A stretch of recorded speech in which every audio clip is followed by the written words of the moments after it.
Hi, today I am going to be discussing the topic of emotions. This is part 3 in an 8-part series about mindfulness.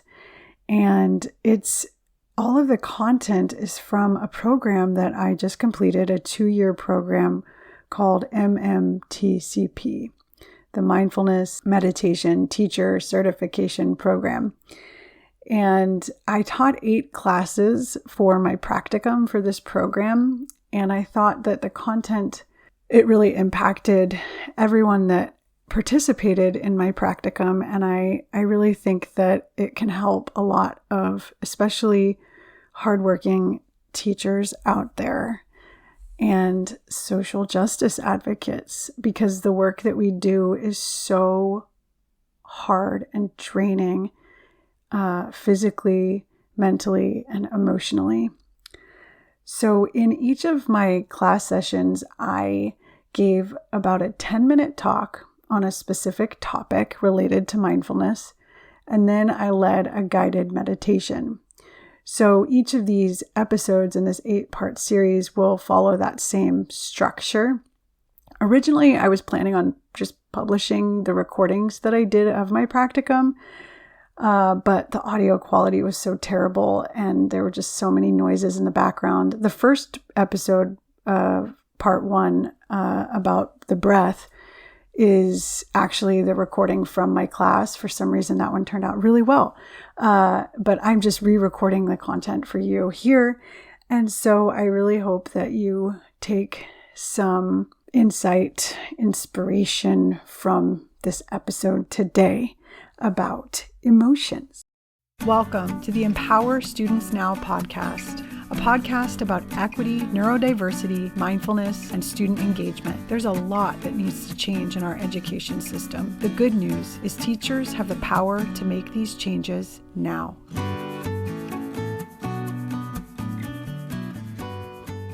In typical teacher form, I am going to start out with a definition of emotions. There are lots of different definitions, but I just really wanted to have a scientific description of what exactly they are. And it really is challenging to pin down what is an emotion and how are they connected to our thoughts? How are they independent of our thoughts? Are they independent of our thoughts? And this is what the definition says from the American Psychological Association. Emotions are conscious mental reactions, subjectively experienced as strong feelings, usually directed towards a specific object, and typically accompanied by physiological and behavioral changes in the body. So that is not that helpful, honestly, when we're talking about emotions. And I just want to name that everyone's different. Everyone feels emotions differently. Some people feel them more in their mind and just connected with their thoughts. Other people can physically feel emotions in different parts of their body, like their chest or their throat or their stomach or their back or neck, eyes, of course. And then still others, like people with alexithymia, can't really identify emotions very well. It's a challenge. And the more that I practice meditation and mindfulness, the more familiar I've become with the way that my emotions present in my body. And I do think that is one of the most powerful things about doing this type of practice and dedicating time to sitting and meditating. And if that sounds really intimidating to you, even just 1 minute a day to just take a deep breath and just sense in to just how you're doing, taking kind of a temperature check, a pulse check, not literally, but like of your emotions. And just doing that on a day-to-day basis can really start to help you. And it's helped me get into touch with, like I said, the way that emotions present in my own body. And I definitely think there's a spectrum of people who feel the emotions on a day-to-day basis that come and go for all of us more strongly and significantly than others. So like there's people that, when they watch even a movie that's not sad, just something touching, might cry, or they cry on a sad part. But then there's other people that maybe they feel a lot of emotions, but they don't actually express it outwardly, or maybe they don't feel as strongly as someone sitting next to them who's crying or emoting, and you can observe what they're emoting through tears or whatever. And so I just want to make sure that everyone listening realizes that that it really does, it's diverse, just the range of ways that people feel emotions, and so I just want to name that. And so for me, I am and always have been highly emotional. I can cry very easily. And I have a list of questions for you, and these are questions that I asked my students.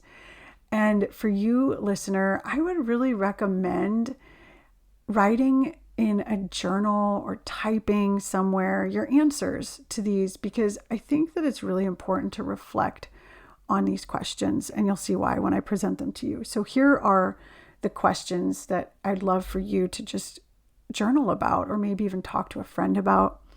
So the first one is, what was your family history with emotions?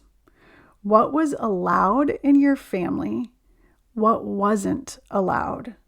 What range of emotions was okay for you to feel? What is outside of your comfort zone to feel?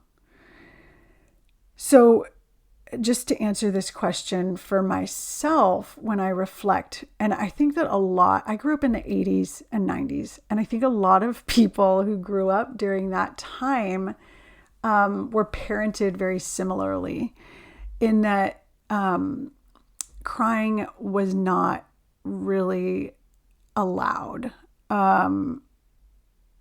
especially if you were, I don't know, quote unquote, throwing a temper tantrum or whatever, because you weren't getting what you want, right? You're just a spoiled brat. And so because I was such an emotional kid, I was sent to my room a lot. And so these are just, some of the things that I think that we all should take some time to reflect back on. And here's why. Because however you were raised, it's probably how you are continuing to cope with emotions, right? So like my whole life, I have been taught, and I live in the United States, and I think a lot of us have been taught living in the United States that it's not okay to cry in public. It's not okay to get upset. And also I think as a woman, it's more okay than it is, I think, for a man or a boy, which is so tragic. But also that our emotions are somehow mean something's wrong. And in this 2-year program, I think I've mentioned this before in another episode in this series, that sometimes I would sit and meditate and suddenly burst into tears and not really understand why, and start to sort of search for what's wrong and feel like something was wrong. And I talked to my mentor, who is so wonderful in the program and really taught me so much.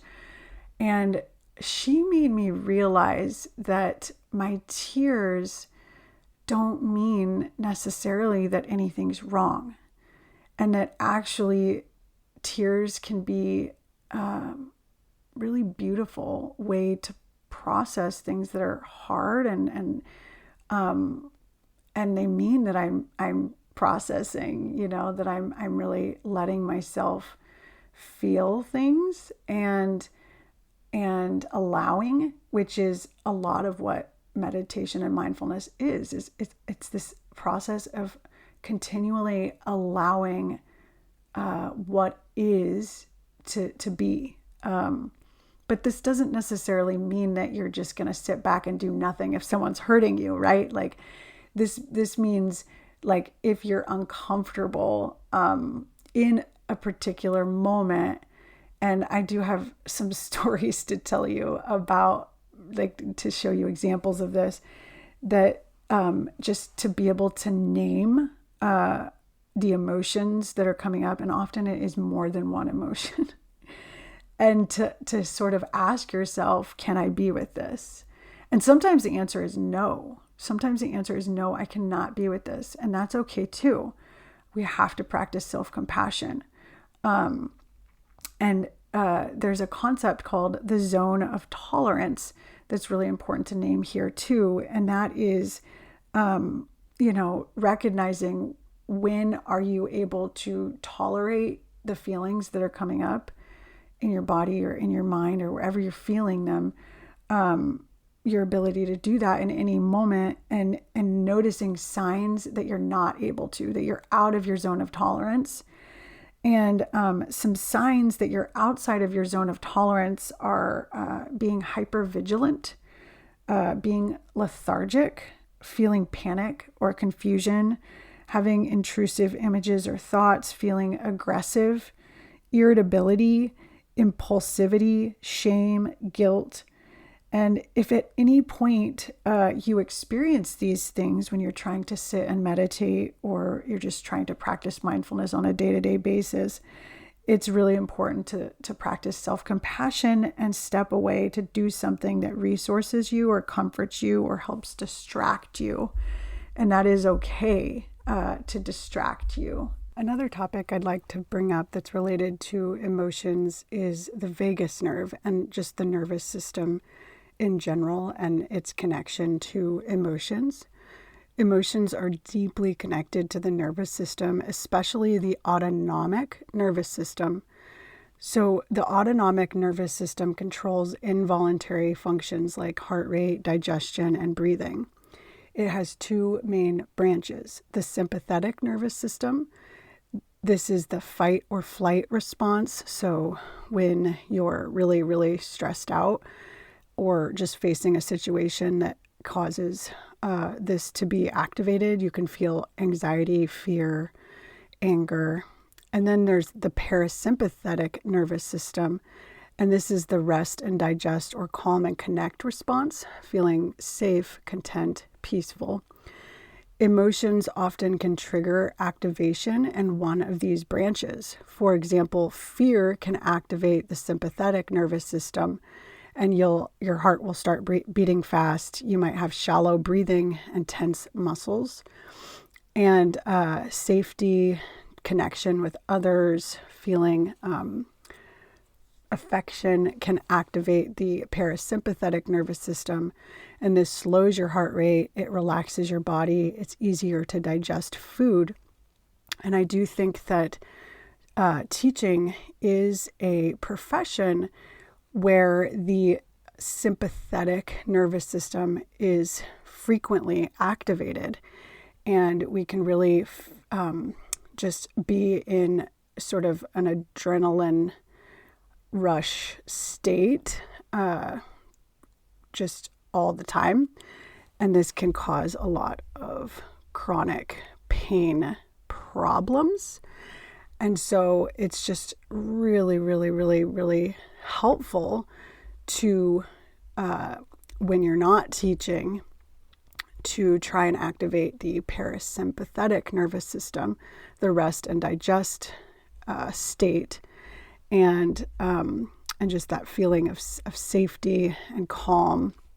And one of the best ways actually to activate that system and the vagus nerve, which the vagus nerve is actually the longest nerve in the body. So it goes from your brainstem all the way down to your gut. And so it's very, very important. And these aren't just theories. These are actually very heavily researched and confirmed, that the vagus nerve can help regulate your heart rate and just stress response. And that one of the best ways that you can do this is through breathing deeply and just spending time meditating. These things can actually help, especially people who are in chronic fight or flight mode.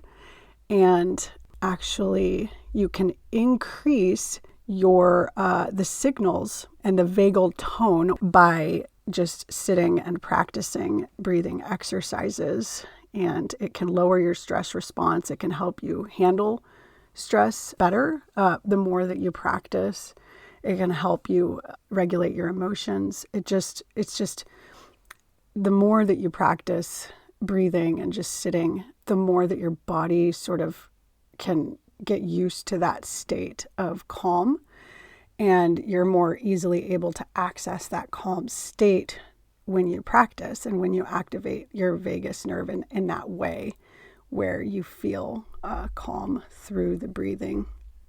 And so some ways that you can stimulate the vagus nerve might be to practice slow, deep breathing. So the best is just through your nose, in through your nose, out through your nose, but really like breathing out of your mouth can help a lot too. So breathing in through your nose and out through your mouth, humming, chanting, singing, and actually cold exposure. So like ice plunges, these can help activate and stimulate your vagus nerve for a feeling of calm. I think initially probably a cold plunge might activate sort of an adrenaline response, but I think afterwards it can you can feel a calm state. And just meditating can really, really help with all of this. So this is very much connected to your physical body. Your emotions are very much connected to the state of your nervous system. So that's important to remember as well. So moving on to just being able to name different emotions and like, why would you want to be able to do that? It's actually more challenging than one would realize. So I have a list. It's called the ABCs of emotions. And it has every letter of the alphabet and then just all sorts of emotions for each letter. For example, I'll read the letter R. And as I read these emotions, I want you to just sense into your own body what comes up for you.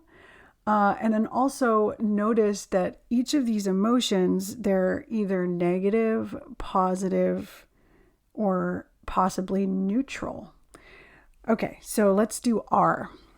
Radiant, rapturous, rational, rattled, real, realistic,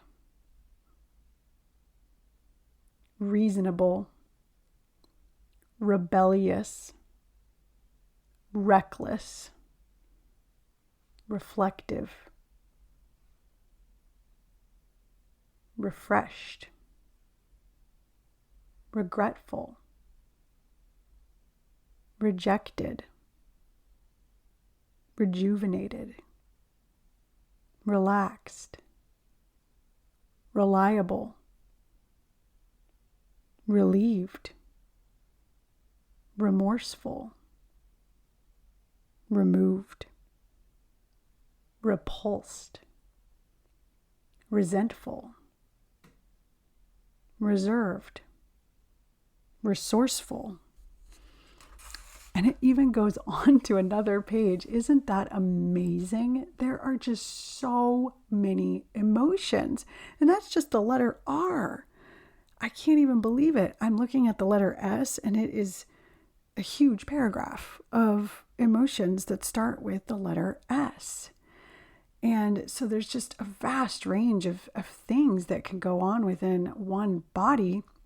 And when you think about the teaching profession, specifically our job as teachers, the number of things that we feel in a day, it's probably thousands of different emotions that are coming up. For example, rattled. When I read that emotion, I thought, I can relate with that. I felt rattled many times in the classroom. And I think that it's one of the reasons that teachers have, and I have, so many health problems.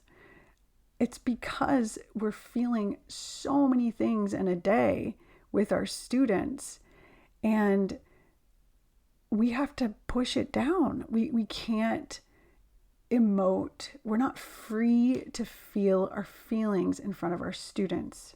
Sometimes they just come out without us wanting them to at that moment. And we have to, in that moment, be compassionate with ourselves, especially if we're trying our very, very best to, put on this energetic, enthusiastic teacher self, right? And that's sort of what's expected of us. And there have been times when I've had bad days and told my students, I'm not feeling really happy today, or I'm just going through some hard things right now and I feel low energy. I think that there is room for teachers to be able to be honest with their students, but not completely. You can't tell them everything, and you can't feel all the range of feelings and emote in front of your students. You just can't. It's not in our job. And I think most jobs are like that. And just living in this society, it's we all have to wear masks. And so when we don't let our emotions run the show, which we shouldn't let our emotions run the show, because that can get us in trouble too. But when we have to push them down so frequently, like in the profession of teaching, that's when this kind of practice of sitting and breathing and letting whatever comes up come up becomes very, very, very important. And it's become important to me. And that's why I'm talking about it on this podcast. Because a lot of times I don't even really realize how much I've pushed away until I get home or until it's the weekend. And so I just want everyone to understand that there's a very huge range of emotions that you can feel even within an hour, especially in a job like our jobs. And then the last thing I want to teach about before we go into our guided meditation is this idea of primary and secondary emotions. So I read this book called Atlas of the Heart by Brene Brown, which is all about emotions. It's a beautiful book and it's so informative. I love Brene Brown. If you love to read nonfiction, I think you should definitely check out this book. But she has this really awesome graphic in the book, and it's this circle. Well, there's this red circle off to the side, and inside the red circle, it says anger. And then there's an arrow that says behind this, and it's pointing at the anger circle, might be, and then there's this other arrow pointing to this larger circle that's split up in like a pie, like into like unequal pieces. And so behind anger might be, and then it lists all these other emotions: loneliness, fear, rejection, anxiety, frustration, confusion, isolation, sadness, hurt, guilt, grief, shame, overwhelming stress, humiliation, outrage at injustice, helplessness, embarrassment, depression. So the secondary emotion is the anger. It's sort of what clouds what's actually going on underneath the surface.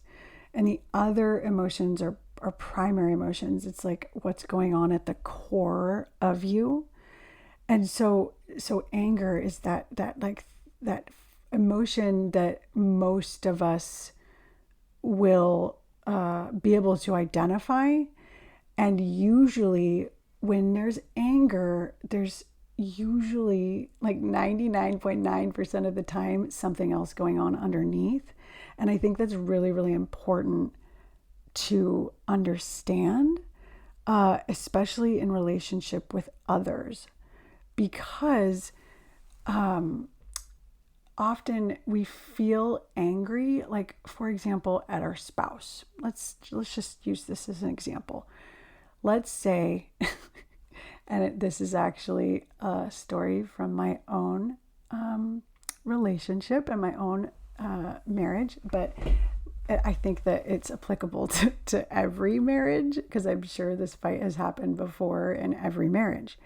I am angry at my husband because he didn't load the dishwasher and the dishes are just piling up in the sink, and he said he was going to, and he's just letting them pile up. And so I am annoyed. And I think annoyed is sort of lesser anger. I don't know. Anger and annoyance, they feel similar to me. And I feel like those are emotions that I feel a lot, like in my life frequently, you know? But what might be going on underneath, and especially if I feel really angry, you know, like really, really angry. Like if he didn't load the dishwasher and the dishes are piling up in the sink and I don't feel angry, I just feel slightly annoyed. There's a difference there. And so if there's like this huge feeling of anger and frustration and I go and like yell at him, I know that there's probably something more going on. It's not just about the dishes. There's other factors that are affecting the way that I'm behaving and how big my feelings are. And so if they're really, really big, usually there is a primary emotion underneath, such as maybe, usually, especially for women and teachers, overwhelming stress, right? Like I've already worked so hard all day and now I have to, you know, like go yell at my husband about the dishes. Like I'm already like so stretched thin, right? And so, but what if I'm like really, really angry, like I want to go hit something and I want to lash out at maybe my husband, and maybe I do lash out about the dishes, and I have before. There could be something else going on underneath, which is hurt, like and feeling not cared for, feeling like not seen for all that I do for our family, and not feeling like understood, right, by maybe my husband. And so when I can start to identify that, like, wait a minute, I'm not actually angry. Angry is the secondary emotion. It's what's like kind of clouding my judgment and making me feel really impulsive, like I want to hit someone, right? Or I want to go scream at someone. It's actually like all of these other like primary emotions of feeling hurt, sadness, feeling overwhelmed, feeling like misunderstood or even lonely, like I'm not, like being cared for or whatever, right? So like I just think that there's like such a tender vulnerability underneath anger. And I don't think most people usually are aware of that until they start paying attention and turning inward. And so that's what we're going to do right now. I'm going to guide you in a meditation relating to emotions. Welcome. Take a moment to settle into a comfortable position, whether you're seated or lying down. Let your hands gently rest in your lap or by your sides.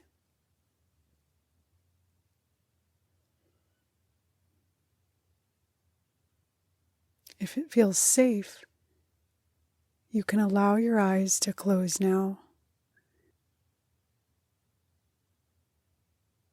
Let's begin with the breath. Take a slow, deep breath in.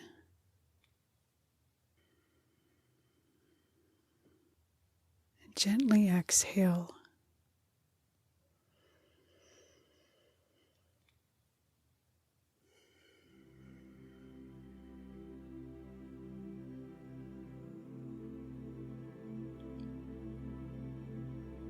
Keep breathing deeply in through the nose, out through the mouth.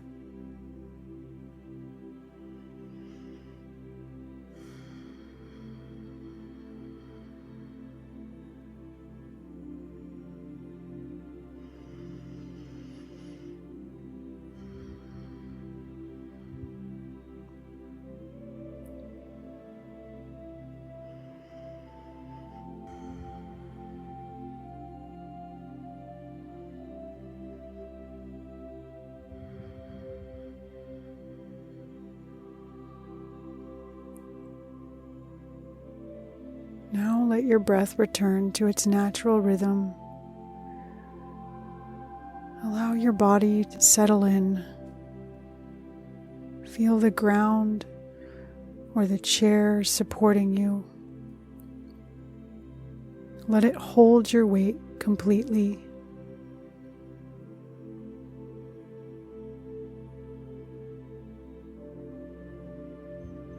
Now bring your attention inward. Begin to gently scan your body. Start with your toes, moving up. Notice any sensations or areas of tightness. You don't need to change anything, just observe.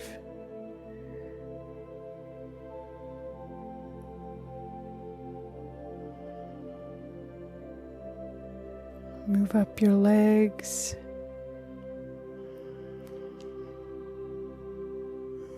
To your hips.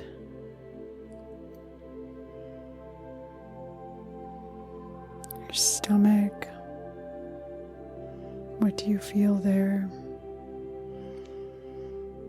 Your chest, your back.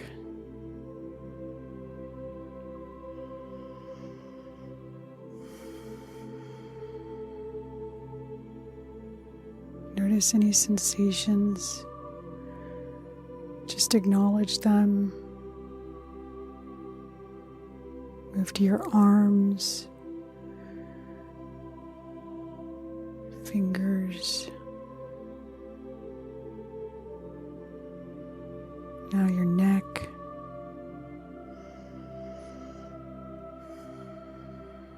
Your face.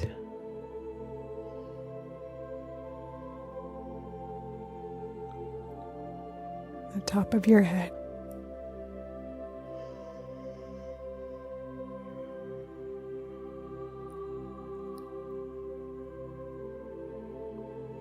Now let's turn toward whatever emotions might be present right now.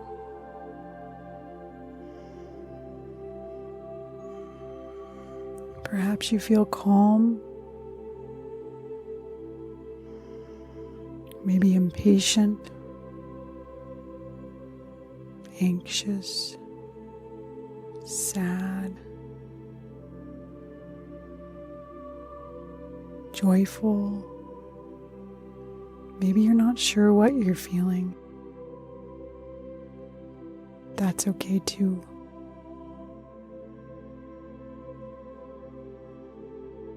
Our job is just to notice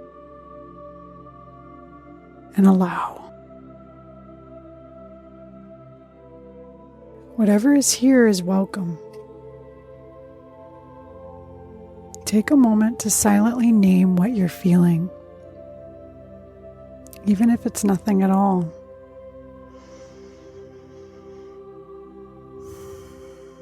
You could say, I feel overwhelmed.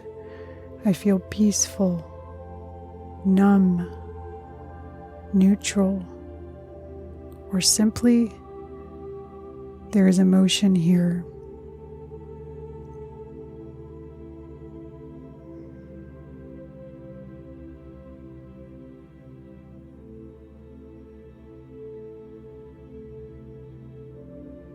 Try to let go of any need to fix or judge what you feel.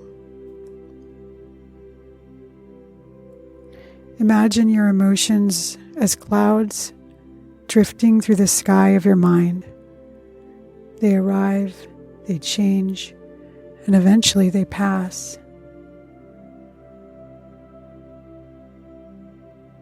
Bring a sense of kindness to your experience. You might place a hand gently over your heart and offer yourself some simple words of compassion, like, it's okay to feel this. Emotions are part of being human. I'm doing the best that I can.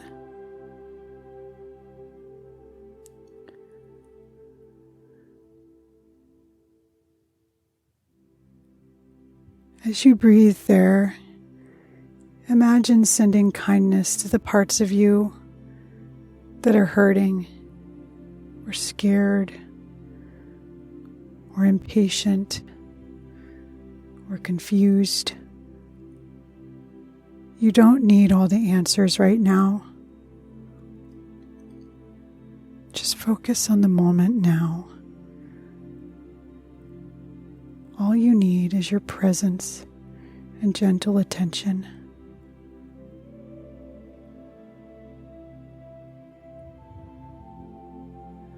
Ask yourself, what do I need right now? Try not to get caught in the emotion or thought. Just let it pass. Let the thought, the feeling pass. Just be aware of the sensations of this emotion. Where do you feel it? Just listen. There may be no answer or silence. Or maybe there is an answer. Both are perfectly fine.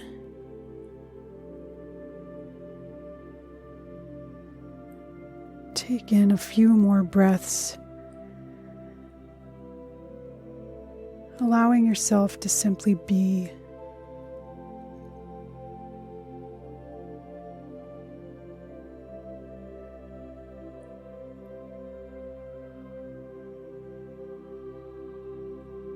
You are not your emotions. You are the space that holds them.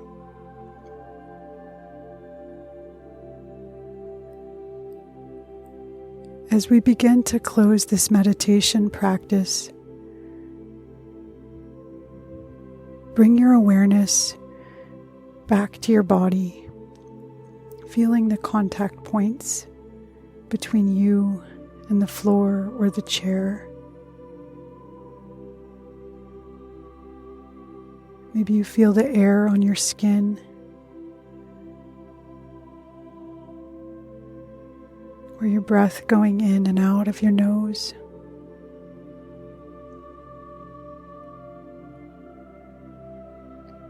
Wiggle your fingers and toes, sending them your gentle attention.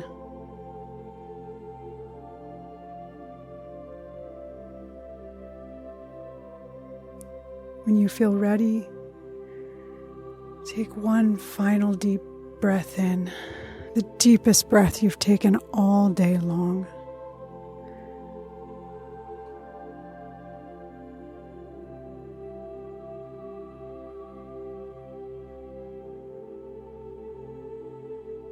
If your eyes were closed, you can gently open them. Take a moment to notice how you feel. There's no right way to feel, just your truth in this moment. Thank yourself for showing up, for pausing, for making space for whatever you were feeling during this time, rather than turning away or admonishing. Do your best to carry this gentle awareness with you as you move through the rest of your day. Thank you for practicing with me today.